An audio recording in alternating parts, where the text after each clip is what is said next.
Anthony Hartwig here with a YSN West Branch softball player profile. I'm joined by senior Jordan Anderson. Jordan, thank you so much for joining us today. Thank you for having me. And, it's your senior year. You lost the junior season in 2020. What's it kind of been like going through this year? Has it felt like your senior year all the way through? To be honest, not really. I mean, I've been playing softball my entire life, so it's it does just feel like another year, but it doesn't feel like my senior year. Like just playing with it feels like we were playing with two classes of freshmen, kind of, and it just feels like we just missed that entire year. But I mean, we're making it count this year, definitely. What has that been like for the seniors on the team and even the juniors that got at least 1 year of experience to kind of gel with the freshmen and sophomores that are new to the varsity atmosphere? I mean, it's been pretty easy for us, just because we have so many players that are good at communicating with other people and just being able to grow and form relationships with other people, and we've been able to take them under our wing and form relationships with all of them. And you've been asked, I mean, we haven't seen you in a West Branch uniform since your sophomore year, but all of a sudden you're asked to be a senior leader. How have you kind of carried that mantle and become a leader yourself? It's been kind of hard. I'm not gonna lie. Just going from being an underclassman, a sophomore, missing a very important junior year, and then just coming right in as a senior. I mean, it was very hard, but just being a pitcher, like already a leader on the field, I feel like it's been a little bit easier for me just knowing my role on the team and what how much I have to do to help the team.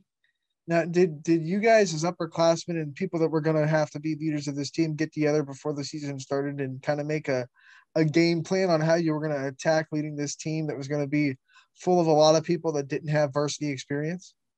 Yeah, we are really close, us seniors.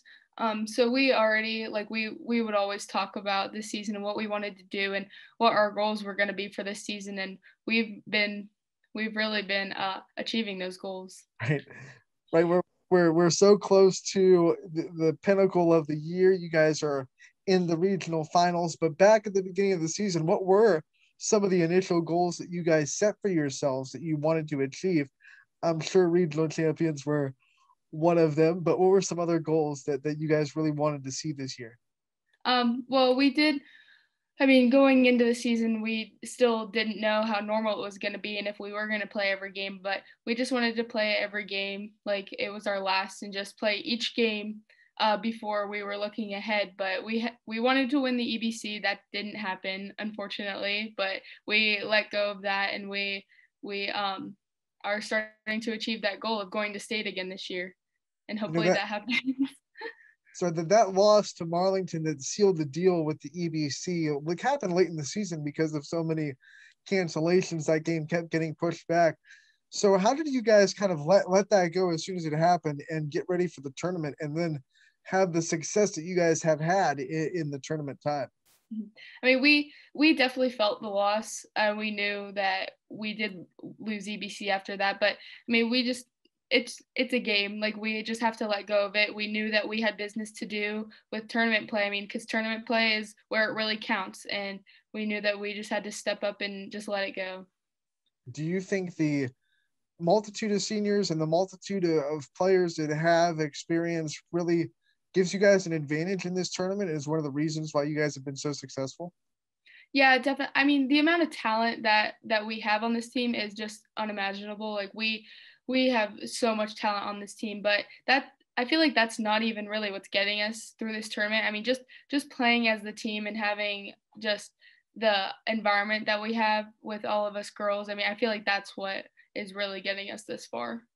Now, I talked to your shortstop earlier this year, Cindy Mercer, and she informed us that you were kind of superstitious in the circle, that you had a lot of little things that you kind of had to stick to feel right. Talk about some of your superstitions inside the circle and some of the routines that you try to stick to. Well, there's a lot. I mean, just before the game even happens, I eat the same thing before every game. I have to do my hair the same way before every game. Since tournaments started, I've made the team wear the same exact uniform every game, and just in the circle, I have to go the same way whenever we high five and stuff. It's a lot. What is that meal? What's the meal that you guys have? You have to have before the game. I have a buffalo chicken wrap from Subway. Wow. Probably not the best thing to eat in the heat. Sometimes it makes me sick, but I still get through it. Hey, if it gets you the win, then Yeah. it's all worth it, right? So we have to talk about this regional semifinal game. I told you off air, it's one of the most impressive performances that I've been able to see in high school softball. And not just because it wasn't a perfect game, it wasn't a no hitter, but man, the adversity that you guys had to face to get through that game, not just the rain, the other team, it was close until the sixth. Talk about the unfolding of that game and kind of the mentality of getting through it. Yeah, I mean, we us seniors, we had the plan already before the game even started, just to talk to everybody before and just to keep everybody's heads in the game. Just because a lot of girls haven't gone that far before, and just playing at Akron, I mean, that's a huge deal. And I mean, I said to all the girls, if we get down in this game, we cannot play like we're down. We have to keep playing up. It's not the end of the world if we're down. And unfortunately, I gave up that home run, and we were down 2-1. And then the next inning, I mean, we come right back, and at that point, I honestly knew that we were gonna win. Like, I had no doubt that we were going to win, even though it was 3-2 at that point. And we were playing for another run, and luckily that turned into 9 more runs in the last inning. But I just had so much confidence that we were going to end up winning. And the rain didn't help either. That put me in a little breakdown on the mound, but we all pushed through it. Talk a little bit more about when the rain came. The inning started to kind of get away from you guys. You had some runners on base. It was definitely what people would call a jam, not a great spot, but you got through it and you really dug deep and got through that moment. What was kind of that like the rain came out of nowhere. There weren't really a sprinkle warning. It just started to pour, and they weren't going to delay the game because it wasn't an official game yet. So you just had to muscle through it. Yeah, it was crazy, to be honest. I mean, that pitching in that kind of rain is almost impossible.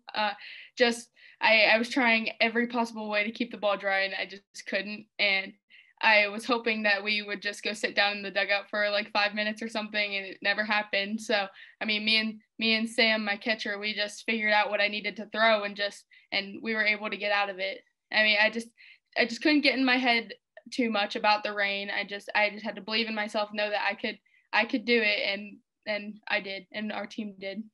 In that situation, I mean, I know you're such a good strikeout pitcher, but did you kind of let yourself let go of the strikeout and just try to pitch the contact in that kind of situation and trust your defense? Yeah, that's 100% what I was doing. I mean, I'm usually trying just to work around some things, whenever I'm pitching, but in that type of rain, I was really just worried about pitching it over the plate. Right. Talk about that last inning too. The 9 runs that you put up in the sixth. JC Thomas, it's a 3-run shot right behind you. You come up with the walk-off home run, and that means you didn't have to use any more pitches in the seventh. Talk about that inning and what it kind of felt like as a team to kind of end it right there. It was a great feeling. Honestly, I don't remember the majority of that inning just because it went by. I felt like it went by so fast. But I mean, just the hitting. I mean, we just exploded on that pitcher, and it was just hit after hit after hit. And I mean, we were taking what she was giving us, and it was just amazing. And JC with that home run, I mean, that was just a bomb, and I was lucky enough to end it right after her. And then earlier in the game, they intentionally walked you, which I got to feel like for you, it's got to be like the ultimate sign of respect. But what did it feel like to have that and then know that the other teammates had your back? You still scored in that inning, and you were protected by the people that were behind you in the lineup. I kind of knew it was gonna happen. Just going up my first at bat and having that single. Um, but I walked up to Destiny because Destiny was right up after me, and I told her, I said, "You got this. Like you have to get on base somehow."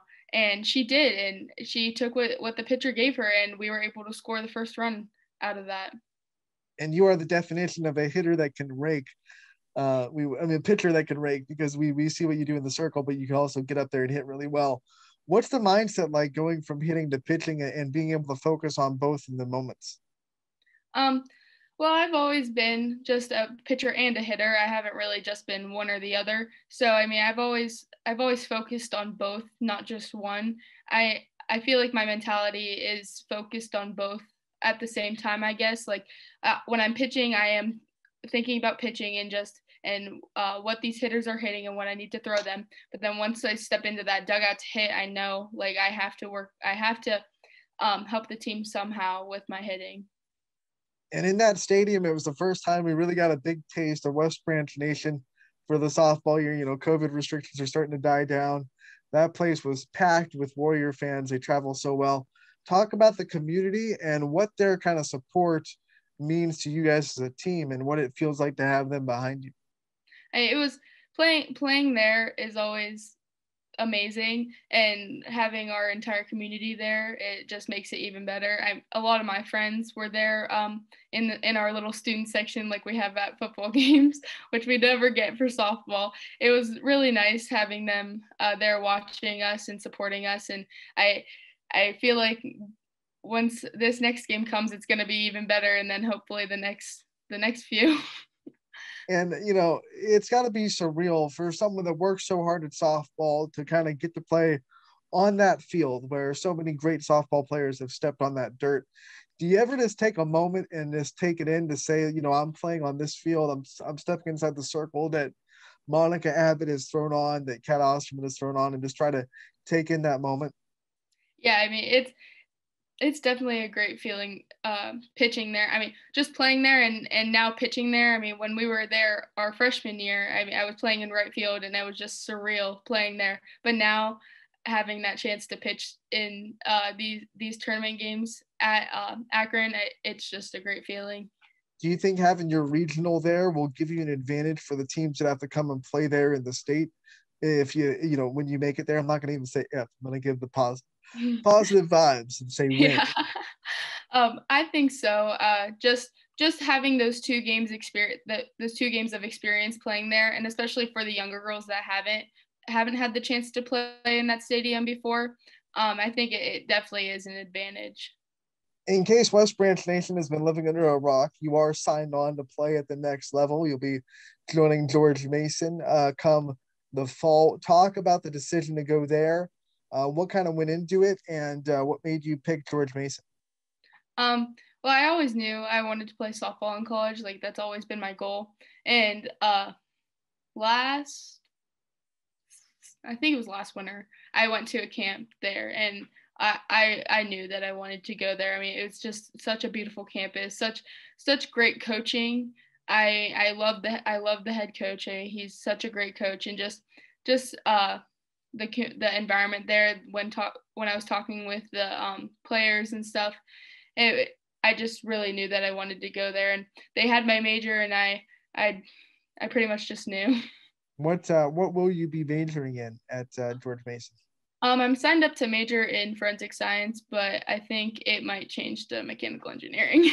You know what? That's the beautiful thing about college. You always have the time to change things. Yeah, I want Um, to try. I want to try forensics first, but if I don't like it, I'm definitely a math person, so it might change to engineering. Now, well, since you're a math person, I have to ask everyone that says math. They usually tend to walk away from English a little bit. Are you someone that struggles or at least doesn't like the English side of things, or are you kind of a weird person that likes both of them? Well, I'm I think I'm decent at English. I mean, I don't necessarily like it at all, but like I'm an honor student, so like I kind of have to be good at everything, I guess. But math is definitely my strong suit, and English is probably so-so. Honor student, and you're doing what you're doing on the softball field. What's it like kind of balancing all the schoolwork that you have to do and keeping up that standard, and then also putting all the time that you do obviously at the softball field? It's hard balancing all of it. I mean, because I'm also a two sport athlete too. I just finished swimming also officially retired.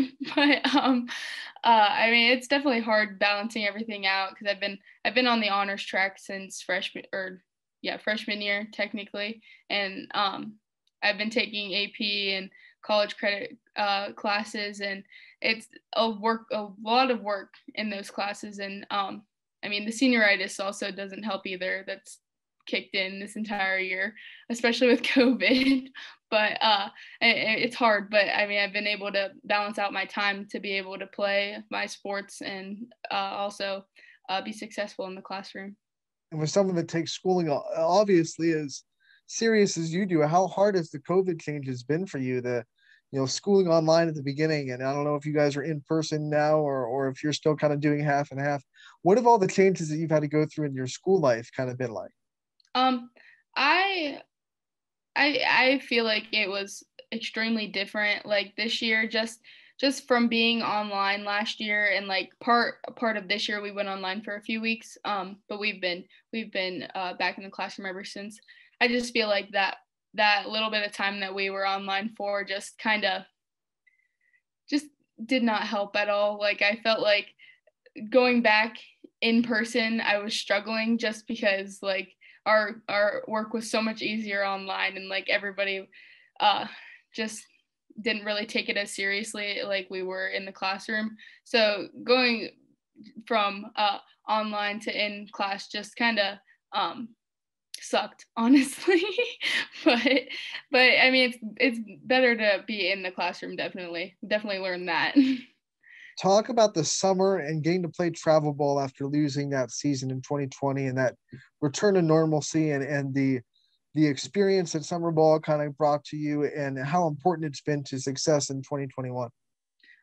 That summer season definitely help like just show me how much I love softball, and like how much like I mean, after losing that season, I just couldn't believe it. Like I could not believe that we were not playing softball for those 3-4 months. And going into summer season, we didn't even know if we were going to have a regular summer season. But I mean, I definitely did not take it for granted this season, and it helped me just get back on track with what I was doing. I was able to keep moving all summer and in the fall too, and get ready for this season.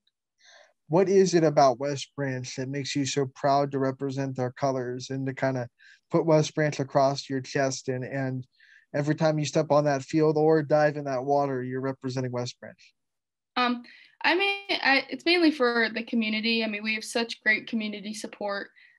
We just don't want to let them down, honestly. I mean, everybody comes to support us no matter what sport it is. Everybody's there, and it's really just for them.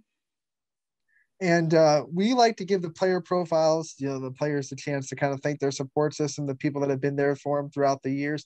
So I just want to give you the time to kind of give your thanks out and give shout outs to people who you think deserve it. Um, well, I'd like to thank our entire community then. I mean, just sticking with us through COVID and all these years. I mean, we have so many people that support us for football, basketball, softball, whatever it is. And I mean, all of our faculty members, I mean, they're all always supportive throughout our sports. Or I'd love to thank Coach Woods for staying with us. I mean, she's been there since the softball program started, and I mean, she's a great coach, and can't get much better than that. And we can't let you go without talking about Coach Woods. I mean, what's it like being under a coach that has literally been there, done that with this whole program, as you said, pretty much been there since the program started. And so when a coach like that says something to you, you can kind of know that she knows what that she's talking about. Mm-hmm. I mean, it's been great playing for her these past 3 years, I guess, 3.5 years, I guess. Um, but it's been great playing with her. I mean, she's taught us all a lot of things, and I mean, we have fun with her too. I mean, she's definitely eased up on us since it's our senior year, I guess. A little, not really eased up on us, but we have a lot of fun with her now. Before we let you go, it's time to get people hyped up for this regional final now on Sunday at 3 o'clock. Tell West Branch Nation what they should expect from this game and some of the keys to victory for you guys to get into the state final four. I'm extremely confident in our team that we are going to win this game. I don't want to be too confident and cocky about it, but I just have all the confidence in the world that we're going to go out and just get on top right at the beginning, and I feel like the support that we're going to have up in the stands is going to make it even better. All right, Jordan, thank you so much. Good luck on Sunday against Triway. We look forward to seeing the success from that, and hopefully we can talk about West Branch being in the state semifinals next week. Thank you so much for joining us. Thank you.